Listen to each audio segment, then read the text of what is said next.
Bismillahirrahmanirrahim. Assalamualaikum warahmatullahi wabarakatuh. Innal hamdalillah nahmaduhu wa nasta'inuhu wa nastaghfiruh wa na'udzu billahi min shururi anfusina wa sayyiati a'malina. Man yahdihillahu fala mudhillalah wa man yudlil fala hadiyalah. Wa asyhadu an la ilaha illallah wahdahu la syarikalah wa asyhadu anna Muhammadan 'abduhu wa rasuluh. يا أيها الذين آمنوا اتقوا الله حق تقاته ولا تموتن إلا وأنتم مسلمون يا أيها الناس اتقوا ربكم الذي خلقكم من نفس واحدة وخلق منها زوجها وبث منهما رجالا كثيرا ونساء واتقوا الله الذي تساءلون به والأرحام إن الله كان عليكم رقيبا يا أيها الذين آمنوا اتقوا الله وقولوا قولا سديدا يصلح لكم أعمالكم ويغفر لكم ذنوبكم ومن يطع الله ورسوله فقد فاز فوزا عظيما أما بعد فإن أصدق الحديث كتاب الله وخير الهدي هدي محمد صلى الله عليه وسلم وشر الأمور محدثاتها وكل محدثة بدعة وكل بدعة ضلالة وكل ضلالة في النار. Ma'asyiral muslimin rahimakumullah. Alhamdulillah kita bisa melanjutkan kajian kita kembali dan sekarang bab al-qard, bab hutang piutang. Bab hutang piutang. Dengan menyebut atau mendengar kata hutang piutang, insya Allah kita semua sudah paham maknanya, jadi tidak perlu didefinisikan. Kenapa? Segala yang sudah jelas, kalau dijelaskan nanti tambah nggak jelas, gitu ya. Jadi hutang atau hutang piutang itu ada kemiripannya dengan pinjam meminjam, tapi beda.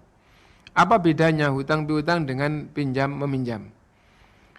Kalau hutang itu barangnya yang dia hutang itu dipakai, habis, hancur, tidak ada masalah. Ya. Yang penting waktunya bayar, dia mengganti semisalnya. Tapi kalau pinjam, barang ini milik orang, hanya dia gunakan, dia ambil manfaatnya, setelah selesai, barang yang sama ini dikembalikan. Kalau hutang tidak dikembalikan barang yang dia dapatkan dari piutang tadi itu. Kalau hutang ya misalnya hutang beras 1 kintal, atau kalau rumah tangga hutang beras 10 kilo. Dimasak, dimakan, habis, yang penting waktunya bayar. Tapi kalau pinjam itu barangnya diambil, digunakan, gitu, apa yang manfaat baginya untuk digunakan, misalnya pinjam sepeda, pinjam alat, gitu ya. Nanti setelah selesai, barang yang dia pinjam itu dia kembalikan. Nah, kemudian misal, apa boleh orang itu mengatakan pinjam berasnya 10 kilo, ini di rumah tidak ada yang dimasak, pinjam beras 10 kilo, insya Allah minggu depan dikembalikan. Nah, bahasanya pinjam. Nah, oh iya ini beras 10 kilo, nah minggu depan janjinya akan dikembalikan. Itu sesungguhnya adalah hutang piutang. Kalau tidak terjadi masalah apa-apa, nggak ada masalah. Itu. Nanti kalau ada kaitannya dengan hal-hal yang berkaitan dengan benturan dengan hukum larangan, nah itu yang akhirnya, oh itu meskipun bahasamu pinjam, sesungguhnya itu adalah hutang. Yang di sini meskipun bahasamu itu pinjam, sesungguhnya itu adalah hutang. Nah, adapun apabila pinjam itu barangnya dipakai, setelah selesai dikembalikan. Itu bedanya hutang dengan pinjam.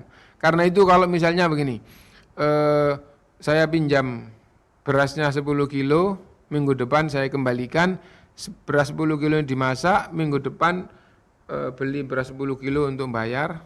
Nah itu adalah hutang dan bayar hutang. Meskipun bahasa pinjam yang dinilai di dalam Islam adalah substansinya, ya, yaitu inti dari makna yang sesungguhnya. Dan karena itu hukumnya sendiri-sendiri, maka dibahas di dalam Islam, karena Islam itu membahas segala hal yang manfaat untuk ketenangan, ketentraman, kebahagiaan manusia di dunia dan di akhirat.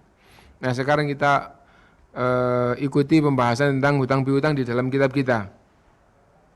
Wa huwa masyru', hutang piutang itu disyariatkan di dalam Islam. Hutang piutang itu disyariatkan di dalam Islam. Dan kembali pada beberapa pertemuan yang lalu kita menjelaskan yang dimaksud disyariatkan di dalam Islam adalah di dalam Al-Quran dan di dalam hadis Rasulullah ada penjelasan aturannya. Ada penjelasannya, ada aturannya. Itu yang dimaksud dengan disyariatkan. Gitu. Kenapa? Karena umumnya orang kalau belum banyak ngaji, belum banyak taklim itu mengira disyariatkan itu adalah diperintahkan. Tidak, disyariatkan tidak hanya diperintahkan, meskipun dilarang namanya juga disyariatkan. Misal, zina itu disyariatkan di dalam Quran dan Sunnah. Loh, zina disyariatkan gimana? Iya, disyariatkan maksudnya apa? Ada ayat, ada hadis yang membahas tentang zina, zina itu harus dijauhi, zina itu dosa besar. Nah, dan meninggalkan yang haram itu dapat pahala, terjerumus pada yang haram dapat dosa, itu namanya disyariatkan.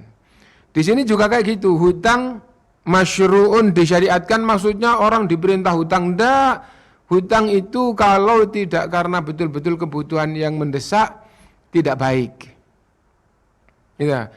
Nah, yang dimaksud disyariatkan dijelaskan di dalam Al-Quran, dijelaskan di dalam hadis Rasulullah aturannya. Demi kemaslahatan umat, ini loh aturan. Nah itu namanya disyariatkan. Nah karena itu hutang disyariatkan di dalam Islam. Wa yadullu alaihi umumul ayah al-Qur'aniyah, ada ayat yang umum tentang hutang. Idza tadayantum ya ayyuhalladzina amanu idza tadayantum bidainin ila ajalin musamman faktubu.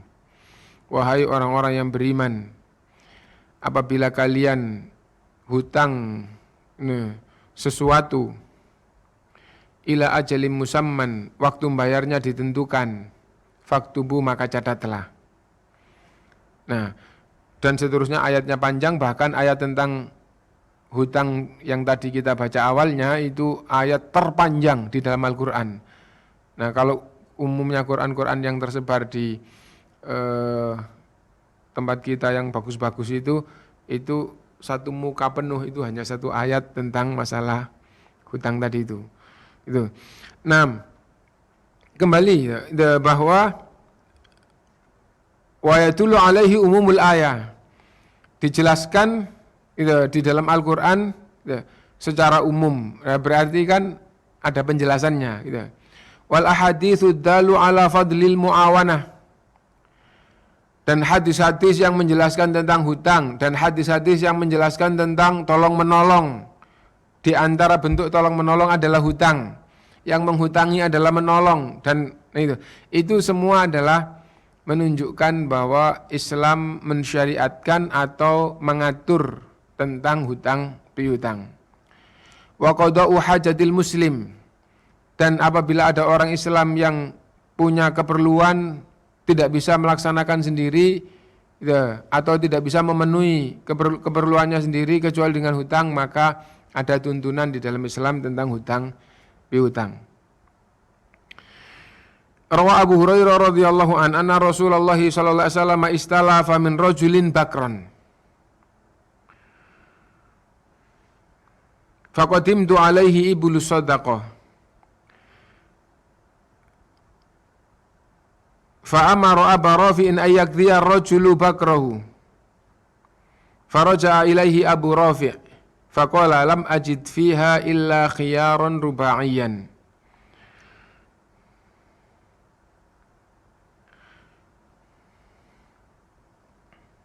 Faqala a'tihi iyahu inna khiyaran nasi ahsanuhum qada'an. Dari Abu Hurairah radhiyallahu anna Rasulullah SAW, sesungguhnya Rasulullah SAW istalafa min rajulin bakron. Rasulullah SAW hutang dari seseorang unta yang gampangannya menginjak dewasa. Kalau seandainya orang itu menginjak dewasa gitu ya. Jadi dia tidak termasuk anak-anak, tapi juga tidak termasuk unta yang sudah kuat, sudah gagah, sudah gitu. Ya umurnya 2 tahun, umur 3 tahun, nah jadi gitu. Jadi Rasulullah SAW hutang kepada seorang laki-laki unta yang sudah mulai menginjak besar. Lalu di Baitul Mal ada unta-unta sodako. Maksudnya setelah beberapa lama ada unta-unta sodako. Hutangnya Rasulullah difahami di hadis ini bukan hutang untuk pribadi berarti. Kenapa? Karena ternyata dibayarnya dengan unta sodako. Nah intinya bahwa suatu saat Rasulullah SAW hutang unta pada seorang laki-laki.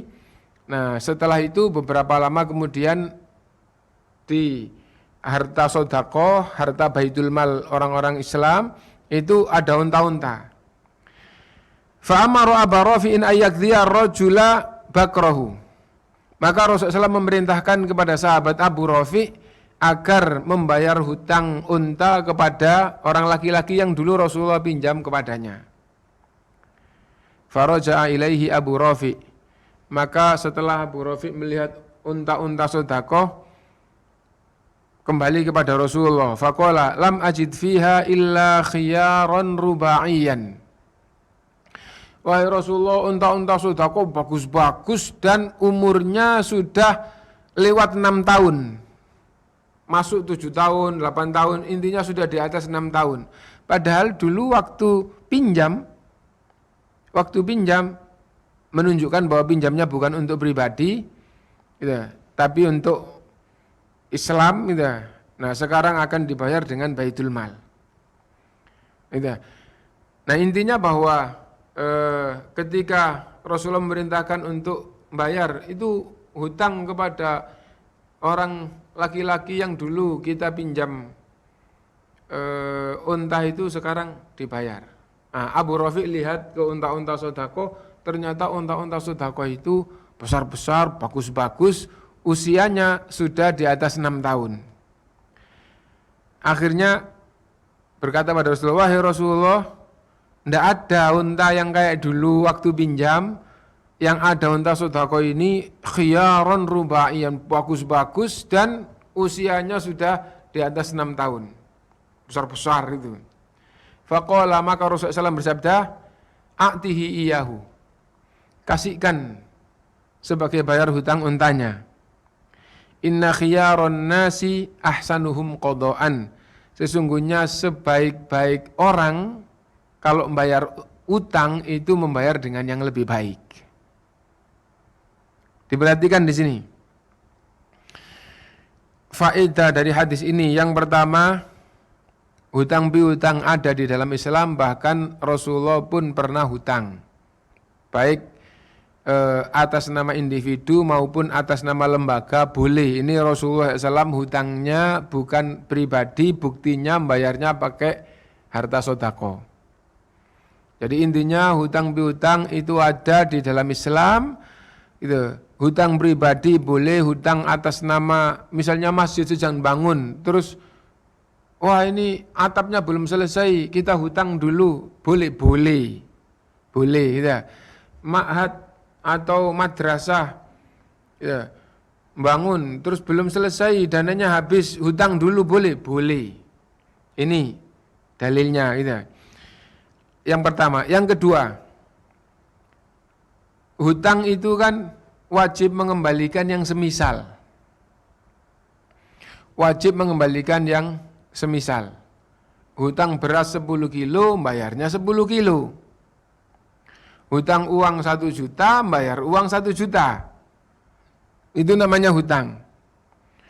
Apakah barang yang tidak bisa dimisalkan boleh dihutang? Contohnya seperti apa? Kambing, sapi, gitu. Unta, ayam, apa boleh dihutangkan? Jawabannya boleh. Kenapa? Karena ada dalilnya Rasulullah hutang unta. Dan unta itu di dalam bab muamalah tidak dimisalkan.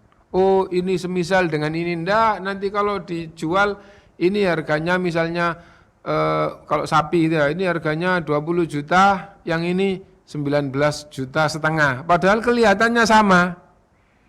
Nah berarti sapi, kambing, unta, ayam itu tidak dimisalkan. Ini semisal dengan ini enggak. Bisa jadi lebih berat, lebih mahal. Bisa jadi lebih berat, lebih murah. Kenapa? Dilihatnya lebih menarik yang lebih ringan. Bisa gitu. Nah dihutangkan, bolehlah. Nanti bayarnya gimana? Kan nggak bisa sama. Gitu. Hutang unta sudah disembelih, terus dibayar dengan unta lain. Nah sesungguhnya hutang piutang itu tolong menolong. Hutang piutang itu tolong menolong. Yang penting yang menghutangi itu niatnya adalah menolong. Nah, maka boleh menghutangkan seperti itu. Nah, apabila dia butuh, ini hutang tapi ditimbang dulu. Oh, ini beratnya misalnya kambing, beratnya 22 kilo. Nah, besok waktu kembalikan yang beratnya 22 kilo. Boleh kayak gitu. Boleh kayak gitu. Tapi kalau niatnya murni menghutangi karena dia butuh, silahkan. Nanti bayarnya gimana? Bayarnya lebih kecil nggak apa-apa, lebih besar ya minta susu ya dikembalikan, dia butuh. Nah ini niatnya membantu. Adapun yang diambil pelajaran di sini, hutang barang yang tidak dimisalkan, yang tidak ada misalnya, ini semisal dengan nggak bisa digitukan, itu boleh di dalam Islam. Nanti dikembalikan yang berusaha mendekati atau lebih baik. Kalau lebih rendah boleh yang penting piutangnya ridho. Faedah berikutnya, loh ini hutang unta yang lebih kecil dibayar dengan yang lebih besar. Bagaimana kalau hutang 1 juta dibayar 1.100.000? Apa enggak riba? Riba itu apabila difahami di depan. Hutang 1 juta nanti bayarnya 1.100.000 difahami waktu hutang, itu baru riba. Nah diperhatikan ya. Misalnya begini, saya hutang kepada orang uang 10 juta. Kenapa? Saya lagi butuh pinjam uang atau hutang uang 10 juta. Saya gunakan untuk beli ini, saya jual, saya dapat untung. Alhamdulillah. Habis itu saya waktu bayar, Pak ini bayar hutang 11 juta. Loh hutangmu cuma 10 juta, kok 11 juta? Tidak apa-apa, sebagai rasa terima kasih saya. Kenapa? Uangnya saya pakai untuk gini, terus saya alhamdulillah mendapatkan keuntungan banyak. Nah sebagai rasa terima kasih saya ini 11 juta sebagai bayar hutang saya. Boleh di dalam Islam asal waktu pinjam itu tidak ada pemahaman akan membayar lebih. Tidak ada pemahaman tertulis, diucapkan, pemahaman dalam hati, dalam lingkungan tidak ada. Hutang 1 juta ya dibayar 1 juta, 10 juta ya bayar 10 juta. Waktu bayar boleh ditambah. Sebagai rasa terima kasih. Bahkan itu lebih bagus. Ini Rasulullah hutang unta yang enggak besar, waktu bayarnya lebih besar, dan Rasulullah SAW bersabda, inna khiyaron nasi ahsanuhum qadha'an. Orang yang baik itu adalah orang yang kalau bayar hutang, bayar dengan yang lebih baik. Nah, jadi kayak gitu. Seandainya dibayarnya bukan barang yang semisal, misalnya hutang sapi. Sapinya dulu gemuk besar. Pak, saya punya sapi kayak gitu, tak bayarkan hutang sampean ya, tak bayarkan sebagai bayar hutang sampean. Oh iya, nggak apa-apa. Berarti gimana Pak, ini sapinya kurang besar nih? Wes nggak apa-apa, itu juga nggak apa-apa. Dibayar lebih besar, boleh. Dibayar lebih kecil, boleh. Yang penting sama-sama yang mendapatkan lebih. Nah, itu tidak ada pikiran minta. Yang membayar lebih itu betul-betul semata-mata karena kebaikan. Karena hutang itu adalah tolong menolong. Nah, seandainya hutangnya rupiah, hutang 10 juta Pak, ini bayar 9 juta. Yang 1 juta belum. Wes nggak apa-apa, bayar 9 juta ini aja, yang 1 juta diikhlaskan juga boleh sama. Ini 11 juta, lu hutangmu cuma 10 juta. Enggak apa-apa, sebagai rasa terima kasih saya karena saya betul-betul mendapatkan kemaslahatan besar karena Bapak pinjamin. Itu juga boleh. Nah, itu faedahnya. Landa riba. Riba itu apabila tambahan itu ditentukan di depan, baik ketentuannya lisan maupun tulisan maupun pemahaman. Contoh pemahaman begini. Di salah satu kampung itu ada orang kaya. Siapapun yang butuh uang pinjam ke situ. Yang nggak tahu terus ada yang lain mengetahui, pinjam ke bapak itu loh. Semua orang yang pinjam dipinjemin. Itu. Nah, ngasih tambahan apa enggak? Enggak ada istilahnya itu ungkapan ngasih tambahan, nggak minta, nggak ada omongan pinjam 1 juta ya dikasih 1 juta, enggak menentukan tambahan, enggak minta tambahan, enggak. Tapi semua orang kalau bayar itu, kalau 10 ya bayar 11. Semua umumnya orang kayak gitu. Nah, kalau sudah difahami kalau gitu, maka itu namanya tambahan yang ada itu ketentuannya di depan.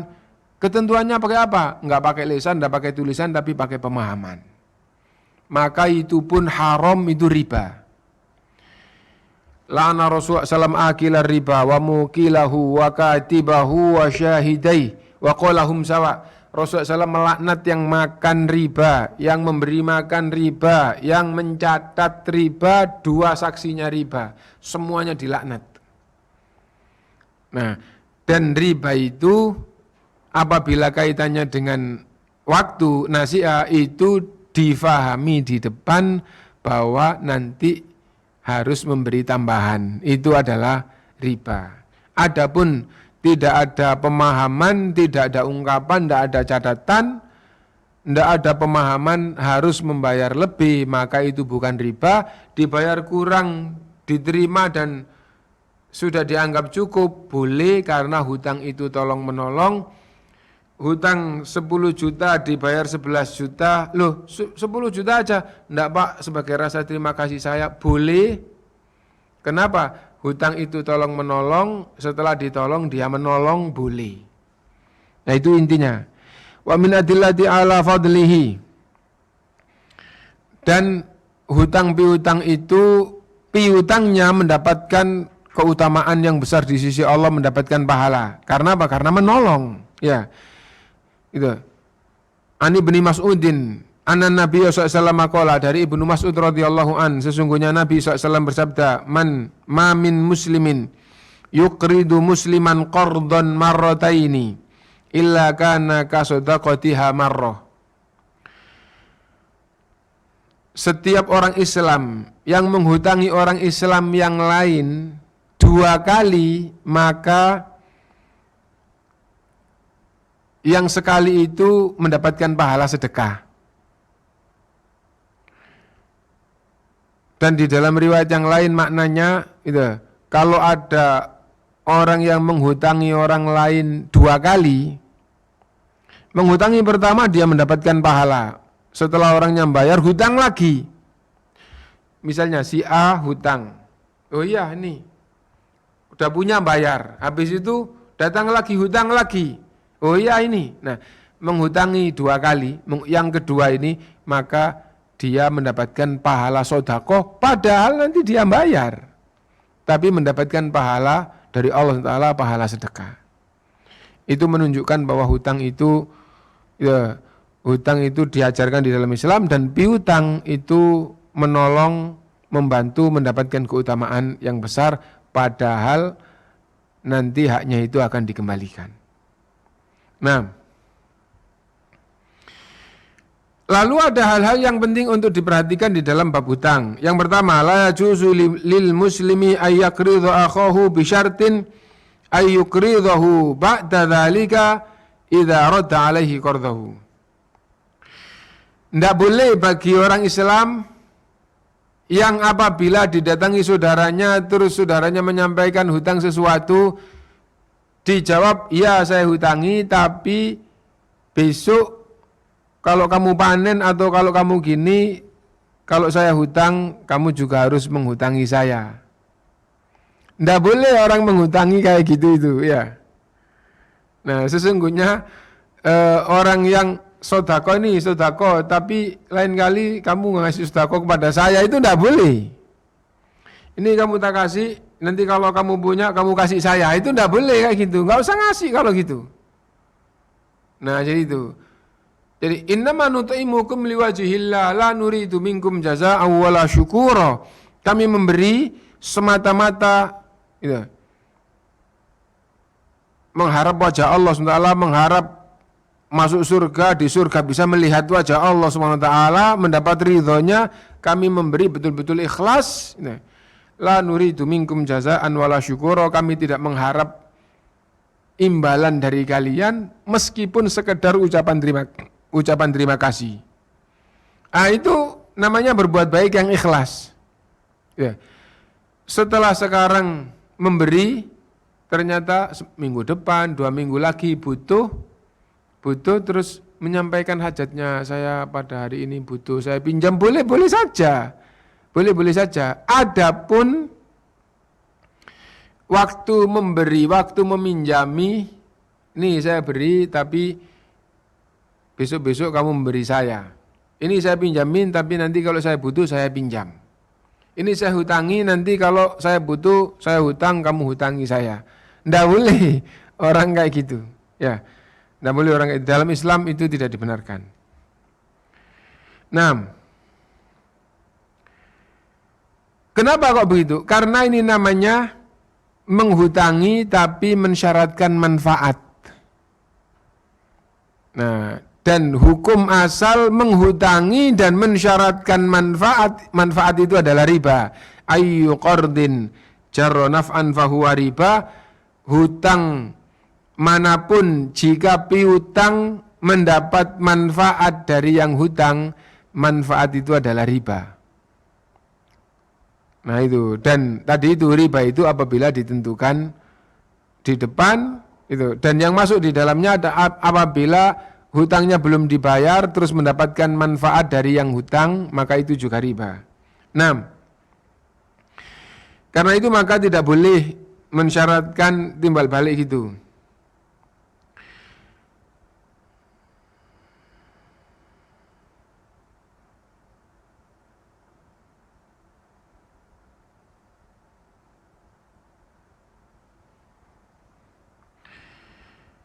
Yang kedua, wa ayyakunal mukridu jaizu tasarruf balighan akilan rasyidan yasihu tabarru'uhu. Yang kedua, piutang atau yang menyerahkan barangnya tatkala diutang orang itu dia orang yang berakal sehat. Ya, orang yang sudah balik, yang faham. Adapun orang yang gampangannya masih anak-anak, ya, masih anak-anak atau orang yang setengah sadar gitu ya, terus pinjam uangnya 10 juta. Nah, terus akhirnya lah anak-anak kok barangkali ditinggal orang tuanya meninggal, uangnya banyak. Nah, maka tidak boleh gitu, tidak boleh. Itu bahkan aturannya kalau anak ini masih belum cukup dewasa, nah kemudian ditinggal mati bapaknya, punya harta banyak, hartanya harus diamanahkan kepada orang yang terpercaya. Nah, terus kalau misalnya didatangi, pinjam uangnya 10 juta. Tidak boleh pinjam kepada orang yang akalnya kurang sempurna. Itu.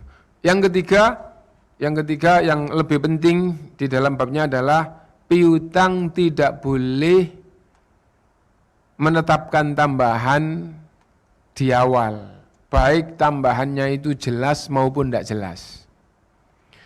Piutang itu yang menghutangi. Yang menghutangi tidak boleh menentukan ada tambahan. 10 juta tidak boleh menentukan ada tambahan.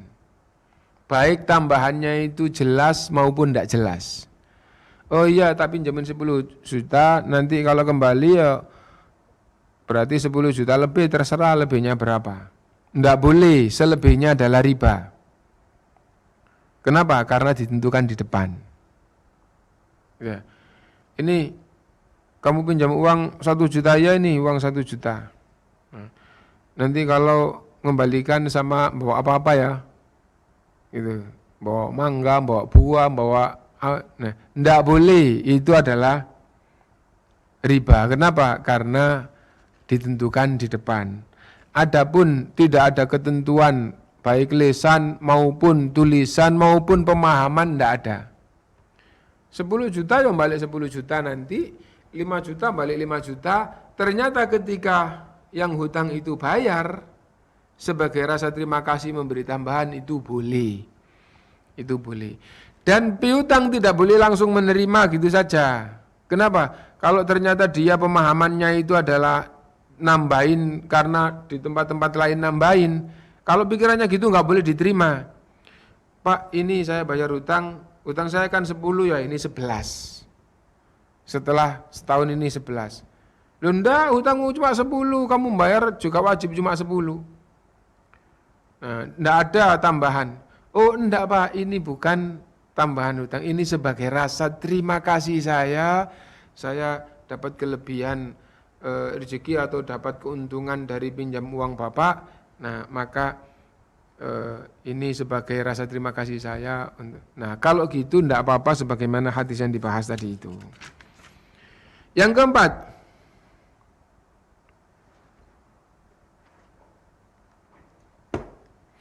idza raddal muqtaridu 'alal muqridi ahsana mimma akhadha minhu.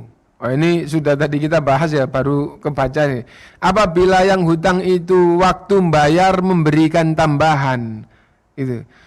Au atahu ziyadatin duna syartin au qasdin sahha dzalika. Enggak pakai ada syarat, enggak pakai ada pemahaman waktu hutang, maka itu enggak apa-apa. Li'anna tabarru'a minal muqtaridi wa husnu qada'in yadullu alaihi hadithu Abi Rafi'is sabiq. Kenapa? Karena yang bayar hutang memberi lebih atau memberi tambahan atau membayar dengan yang lebih baik. Nah, itu sebagaimana hadis yang tadi, dan itu menunjukkan dia dibantu, dia ditolong waktu dia butuh, dan dia sekarang punya sesuatu yang lebih, dia bagi dengan orang lain. Nah, ini adalah saling tolong menolong, saling bantu membantu, saling memberi hadiah, saling itu masuk di sini, dan itu tidak diharamkan. Itu.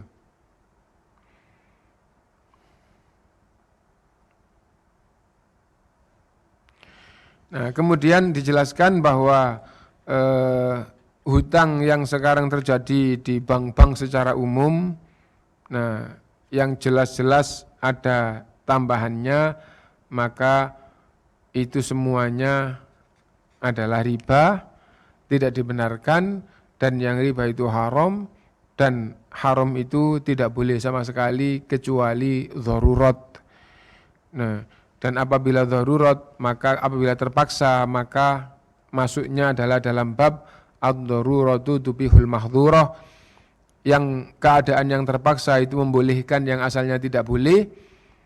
Nah, dan apabila dalam keadaan terpaksa, kadar yang boleh hanya seukuran keterpaksaannya, itu ad-dharuratu tuqaddaru biqadariha, dharurat yang asalnya enggak boleh menjadi boleh itu diukur seukuran dengan keadaan daruratnya. Ya. Dan kadang-kadang itu kebutuhan menempati tempat darurat. kebutuhan menempati tempat darurat gitu.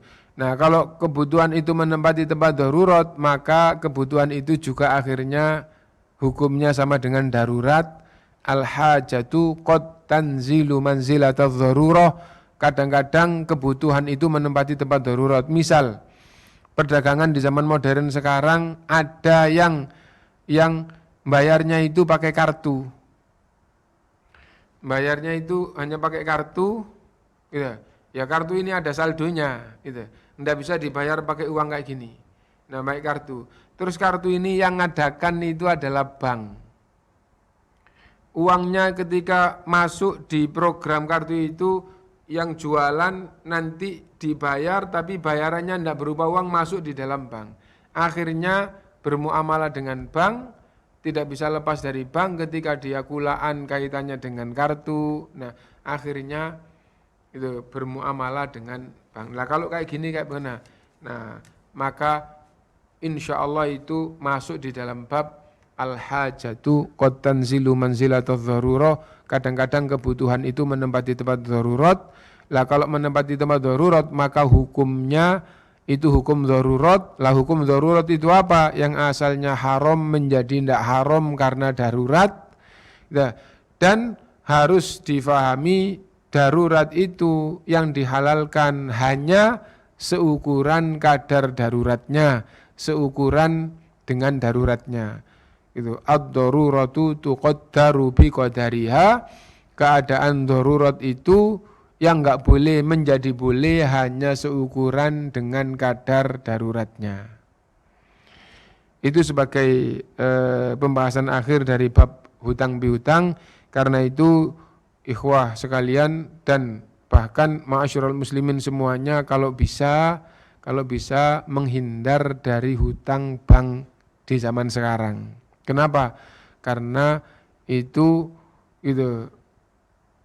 langsung berkaitan dengan masalah riba, dan riba itu haram, dan yang haram itu disabdakan bahwa yang makan juga dilaknat, yang memberi makan juga dilaknat, yang mencatat juga dilaknat, yang jadi saksi dua juga dilaknat.